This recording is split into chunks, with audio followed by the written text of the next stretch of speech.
Buenos dias, or buena, as I'm told, or buen dia. Greetings. Well, I'm told, or buen dia. I am having some audio issues. There is some configuration buried 7 layers deep in vMix that I have not been able to figure out yet.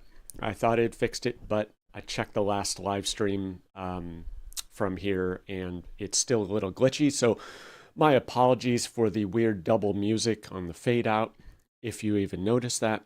Anyway, good morning. And today we are going to do a conference recap of the DynamicsCon Live 2024 from Denver, Colorado. And sorry, just getting things finalized. I have a strategy meeting with El Salvador, which I keep scheduling calls at 9:30. So I need to learn how to block out my time for these live streams. It's kind of ironic. I set a time and I haven't been following it. Anyway, with that, let's jump into the recap of DynamicsCon Live. If you have been sleeping for the last month, you may not have known that we just had an amazing conference in Denver, Colorado, hosted by the incredible Dynamics user group, organization, and community.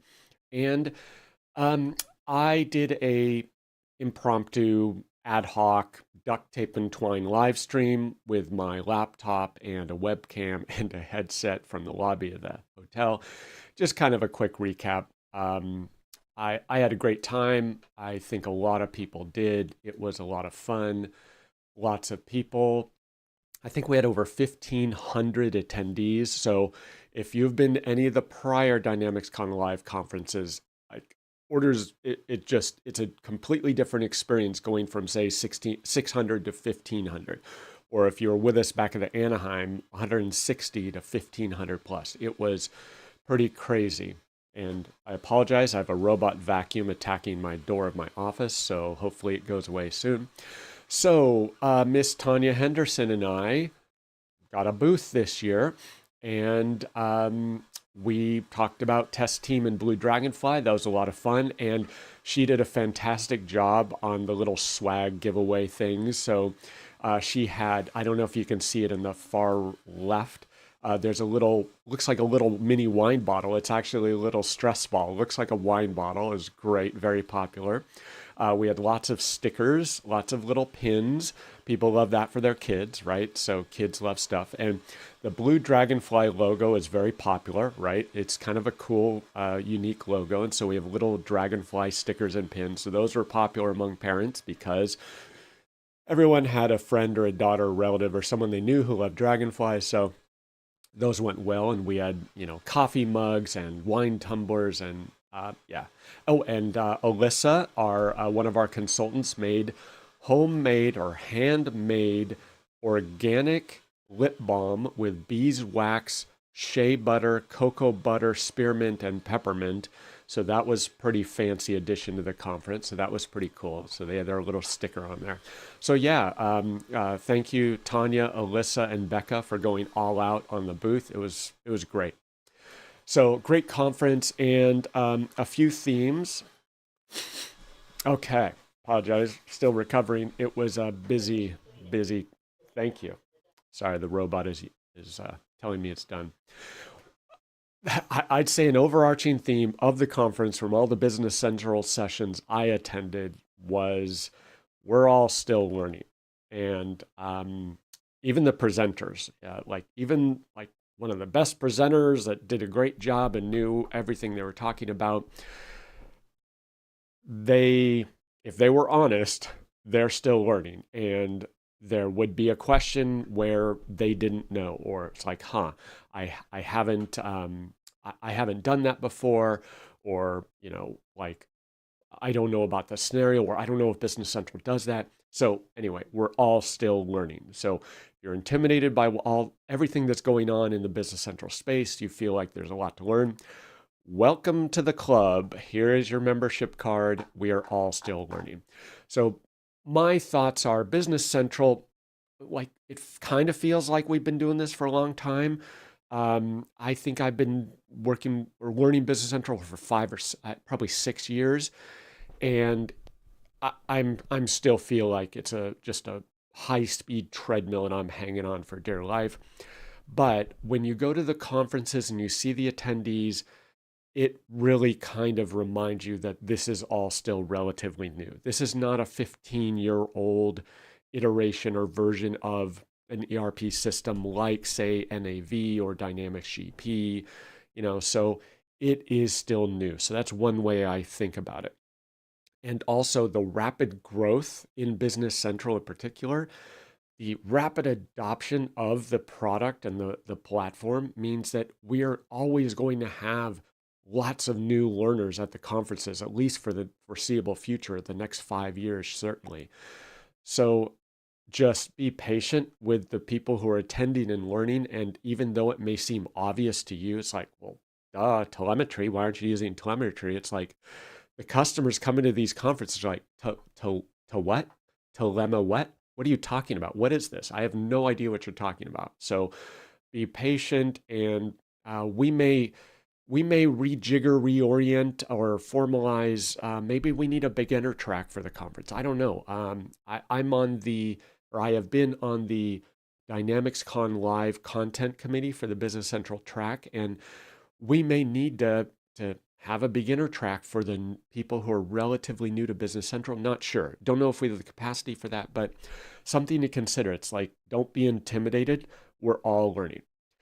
Even those with experience are learning. So I've attended several great presentations, and I ask a question like, wait, is that possible? And the presenter's like, I don't know. Good question, and it's just, I don't know, because we're still exploring some of the features. And a common theme, everyone has technical debt. And if you see anyone at a conference, even the presenters who get up there and pretend, because it'll usually be pretending, they're pretending that they've got everything covered or know everything. I am sorry, I don't buy it. Everyone has technical debt. It's just a matter of whether you recognize it and admit it, right? So, uh, hey, we've got this great development practice XYZ. And then someone in line says, what about this? Like, well, we haven't gotten around to that, right? There's just too much stuff. There's no way you can implement all of this stuff and do it all perfectly and actually get your day job done. So that's fine. If you admit where your technical debt is, or find something you're not doing or not doing yet or not doing right, like, hey, admitting the problem's a first step, right? And once you do that, you can say, hey, I've never heard of that. I don't know how to do that. I haven't gotten around to that yet. How do I do that? How do I learn that? And we had several people just say, wait, what? How do I learn about this? And happy to help. So we're going to work on that.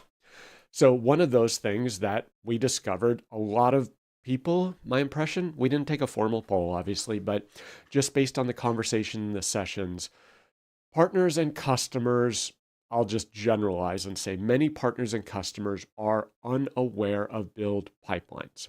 And I know, Europe, you Europeans, you experts, you guru devs, us in the US, we're trying to catch up to you guys, but build pipelines are kind of just way out there in the distance for many people that I spoke with.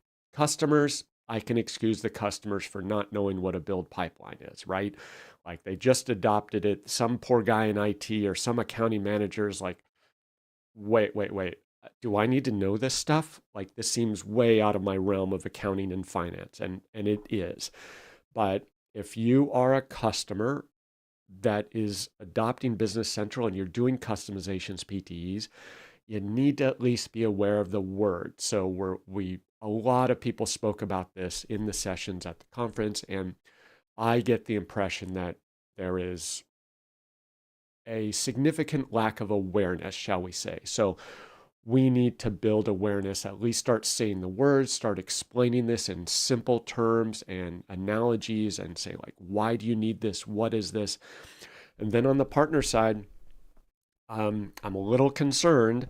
PTEs are being developed, code is being written, and we're not entirely confident that Git or a source code management tool, like some reputable solution, SVN, whatever, you need to be using a tool for source code control and have a repo.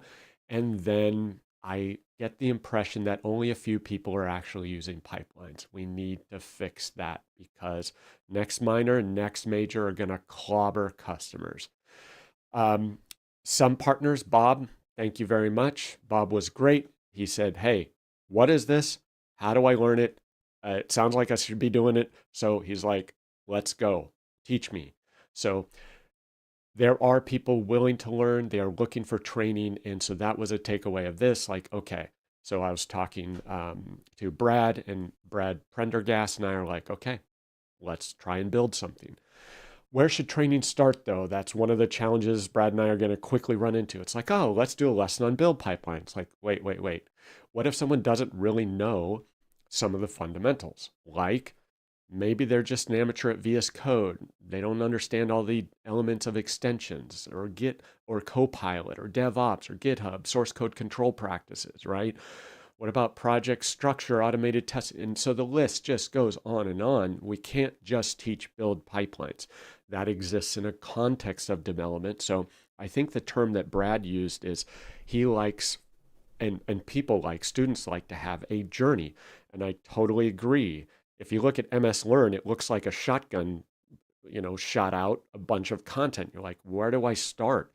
And there's learning paths, but it's not clear what you're learning. So I very much agree with the journey approach. Start here. If you already know this, great. Go to the next step, and have some type of linear progression. And we're trying to figure out, do we do that just online? Then we have people in meetings and calls and distracted and not paying attention. Or do we do it as part of the next conference? But that's a year away in Chicago, and not too many people can attend that. And how many technical people or developers will go? So, it's a challenge. So Eric comments, the main problem is that the gurus in this area always want to make it cool, aka too complicated, and not really preaching a minimal initial approach and thereby scaring people away from it. Yeah, perhaps, and I have noticed that people, when they become very competent experts, the generalization, my impression is they kind of they forget what it is like for someone who is touching this stuff for the first time, how daunting and overwhelming and intimidating and disorienting this is. And I think it's 4 years ago now, I did the Learning BC development from scratch. And I'm like, hey, I'm clueless. If you're clueless, come on, hop on board, get in. Let's go, and let's go on a journey. And I've had a lot of feedback like, thank you for doing this. I have no idea what I'm doing. I'm getting the same issues that you did, and this is so confusing. And yeah, Eric says, we need more ELI 5, explain like I'm 5. So yes, it requires a whole new level of patience to develop training curriculums and time to develop training curriculums for people who are starting from scratch, because you can't just say, oh, here's a build pipeline, here's your YAML, go. It's like, wait, what's YAML, right? Where do I put YAML? Oh, you put it in your pipeline. What's a pipeline? Where is it? Oh, it's in DevOps or GitHub. What's DevOps? And so you have this regression dependency problem, right? And so, okay, this depends upon this, depends upon this, depends upon this. So yes, it takes tremendous patience. It takes planning. You can't just jump in midstream and teach this one topic, because there's all this context around it. And unless someone is comfortable with the context, build pipelines, like, might as well be, it's like, okay, once you've launched the rocket, this is your procedure for refueling in the middle of space. Like, what? What are you talking about, right? You're just so far ahead of them. So I think we need to dial it back, figure out a new curriculum. And the good news is people are stepping up. Brad and I talked. He's like, I'm in. Let's go. I'm committed. That night, I came up with an outline. Boom. We're going to start. We don't know where we're going, but we're going to start building. Another topic that came up several times, kind of to my surprise, was capacity, Business Central tenant capacity. Before I even had my session on limits of Business Central, someone came up to me and said, hey, I'm having this issue around capacity. Is that something you're going to talk about in your session? I'm like, yes, actually. So literally one of the case studies I'm going to share is we have a customer who's running out of capacity in their tenant. Like, how did we find it? How did we confirm it? What do we do about it? What's the issue? And he's like, awesome. So he attended, and yeah, we had a great discussion. And it turns out at least two other customers, I believe, are having capacity. They're hitting their capacity, and they're like, whoa, what's going on? How do we deal with this? So customers are approaching their BC tenant capacity. We knew this was coming, right? No surprise here, but we're now at the point where customers have been on BC 2, 3, 4 years. And yes, you can guess the number one culprit for this. 2, 3, 4 years ago, they said, wow, cool, BC had document attachments. Great, that's awesome. I'm going to attach my invoice, my contract, my purchase order, whatever it is. And yes, they now have tens of thousands of document attachments, and file size wasn't a concern, right? Oh, a PDF's a PDF, a PDF. No, it's a 5 megabyte PDF. So now 3, 4 years later, they're running out of capacity. And guess what? Business Central, as far as I know, let me know if I'm missing anything, has no tools to manage this. There is no auto archive tool. There's no auto offload tool. So my prior live stream, I asked Eric live, like, hey, we need a solution for this. So he has a solution that integrates with his SharePoint connector for Business Central, and he has an extension that helps you offload that to his product, right? So if you want to use his product, that is one solution to start pushing this stuff off. I need to learn more about, okay, is it archiving, deleting, clearing those out, doing an automated link? So that's one solution. Maybe customers just say, hey, I don't need anything older than 12, 24 months. Maybe I just need a retention policy, and it just deletes it. Maybe I need an archiving solution that I keep it in BC for 12 months and I auto archive after so many months. I don't know what the solution is. So looking into that, these are the questions I have, and I have at least one customer who needs this. We need to deal with this. It's not like super critical. And as what's discussed in the session, it's not the end of the world. It's not crisis. You can always buy more capacity short term. So you're fine. You'll just pay a little more. And then we fix the problem. We deal with the cause of the problem, incoming document attachments, right? And then we're good. So what's the procedure for dealing with this issue? And personally, I'm going to tell my consulting team, Tanya, Alyssa, Becca, look, if you have customers with attachments, advise them to not attach directly in BC. As a developer, this is kind of a no-brainer. You don't shove a ton of data in a blob for a database that you don't necessarily control the cost of, shall we say. So that's my rant. Another topic, we need to have more education around telemetry. No surprise to anyone in the Business Central community who knows what telemetry is. You could scream telemetry from the rooftops, the mountaintops for months. We have been, and people are like, what? To what? They don't know what it is. And I was listening to the presenters talk about this, and I'm kind of torn whether we say telemetry or app insights. Whatever term is easiest for users to kind of understand and recognize.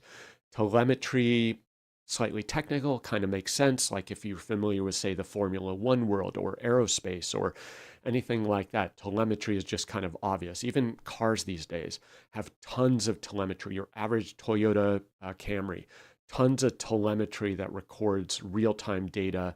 I believe cars even now have standard black boxes.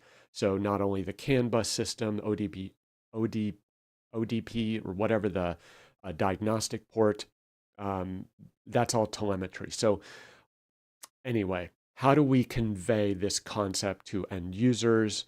And then partners should know it. Reality is many don't. Few enable telemetry by default for their customers. Many people claim they do. I think adoption's probably very, very small. Yeah, so Eric says telemetry is the thing, App Insight is the product. So that was kind of my impression from watching these sessions. I used to say App Insights telemetry. Now I'm thinking just telemetry so that we don't confuse customers with app insights and, instance and Power BI report. So it's a lot of things. How do we just package this up and say, you need to turn this thing on and simplify it? So my impression was a small minority of attendees were familiar with Business Central. There were people who claimed that they did it standard. Sorry, I do not believe you that you have all your customers with telemetry set up. And I do not believe anyone who says they're proactively monitoring all their customers' telemetry. I do not believe anyone who says they have universal alerts for all their customers. That's what I would love to have. So let's build it. Time, capacity, structures, like how do we do this? But the Business Central community, I think, is the best in the world, and many examples of this. So I think we can do it. I think we can lower the cost. I think we can standardize it, and we just need to get some practices around it and make it standard, communicate this as part of the conferences. Business Central Admin API. Maybe I was I'm probably aware of this. I hadn't touched it. It's like on my distant to-do list number 347 that constantly gets pushed down the list, right? BC Admin API, I'm aware of the concept. I couldn't tell you what specifically it does. I don't know all the endpoints. I don't know all the functions. I couldn't even tell you how to best implement it. But there was a partner presentation on BC Admin API by by True North is the consulting firm. Shout out to Ross Bowe. Awesome job. He was very modest. He was like, look, here's what I'm trying to do. This is a prototype. And so Ross had a great presentation, and he's like, here's the BC Admin API. Here's how you set up. And excuse me, and open to feedback. And he was very gracious about, here's what I'm thinking of doing. Open to suggestions on architecture and what a solution would look like, because he said, we want to use this internally to help automate processes. And he had a great presentation showing possible architectures, and a couple people in the audience, Bob and I, said, my team would want this. He says, I would want this. And Ross is like, those are great use cases. And I said, let's do it. So I've got his card. Thank you, Ross. We're going to chat, see if we can kind of standardize. And Bob said, can't this be in GitHub? Can we share this and make it a community effort? And Ross is like, cool, let's do it. So we're going to pull together some resources, figure out if we can kind of expose and make the BC Admin API more accessible to partners and customers. And some really cool potential use cases for this, like capacity. Can we have capacity monitoring and notifications so that, hey, automated one-click Power Automate flow sets this up for you, and, Tim in IT or Sally in accounting knows that, hey, wait, we're at 80, 90% of capacity of our tenant, and we used 10% of our capacity in the last 5 months. Whoa, what's going on? What happened? What changed? So I don't know if that's telemetry. I don't know if that's admin API, but that's just something off the top of my head. So these are some things that we talked about during that session. So thank you, Ross, for that session. Super awesome. Just to reach the topic and to bring it forth and say, hey, there's this great tool out here. We should probably be using it on top of the 8,000 other things we should be learning. And a key word of the conference, which is emphasized on all of our Dynamics user group advisory committee calls and regular conversation around the conference, is community. And there are many conferences that are available, but I think Dynamics user group has done a great job of fostering community and sharing. And it's not about partners, being holding their information close to their chest and keeping it secret. Everyone here, and this is just a great group photo of some of the MVPs who actually got out of bed early and made it to the 7:45 a.m. photo. Tanya. Yes, great community. We're all sharing, we're all open, and the feedback from the attendees is that they're just like, wow, I'm not intimidated. I'm welcome. People are sharing, and we have these conversations. I can sit down at a table. We can talk about it, and there's no like barriers or walls or hesitation. It's like, hey, I had some great conversations. So, hey, come on over to the DynamicsCon Live 2025 in Chicago, May 13th through 16th. I believe early super double early bird registration is probably open. I'll probably talk about that next week. And come to Chicago. I am planning on attending. We apparently are going to plan for a larger group, so even more than 1,500 or perhaps even more than 2,000 available capacity. And we'll see how the registrations goes, how the content tracks go, how many rooms we might need on the dev track. If you are interested in a BC dev track, let me know. We discuss this and we could possibly have workshops that are, say, a room that's has 2 4-hour workshops during the day, and maybe we could have 2, 3, 4 classes on the dev pipelines, you name it. We think that would be a lower cost way of doing that. So yeah, let me know. We're trying to plan. And oh, I forgot some screenshots here. Anyway, so excellence update for the ERP Center of Excellence. I will be in El Salvador June 3rd through June 26th.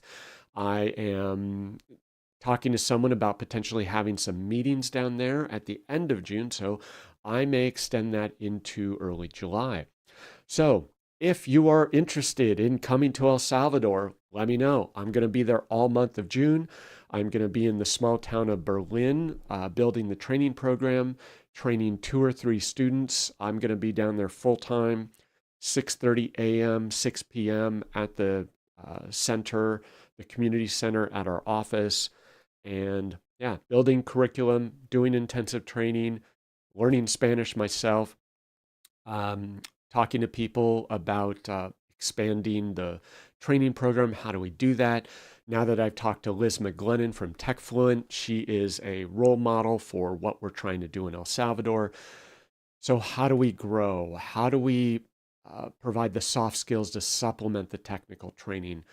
How do we find people? How do we vet the candidates to make sure that they can make it through without, having to drop out? It's going to be a tough program. So yeah, that's what I'm doing.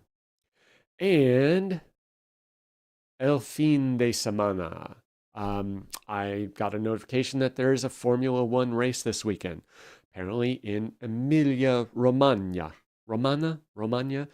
Italy. And yeah, the practices have already started, U.S. time. So I am going to be working on a bunch of geeky stuff, which I forgot to share, but I will share next week. And yeah, it's going to be a full weekend of laptops. I'm going to try to learn how to do live streaming on a Mac because that'll be to set up in El Salvador. So I bought a bunch of gear for that. Piles of Amazon and other shipments are coming in this weekend to prepare for a suitcase for El Salvador. And what else? Yeah, be building some training curriculum this weekend. So have a great weekend. And I keep forgetting about this. I should be asking at the beginning of the live stream, do you have any questions? So remember, if you have any Q&A, send the questions during the live stream and I will try to answer them live. And so with that, have a good weekend. Thanks for coming. And yeah, talk to you next week. Adios.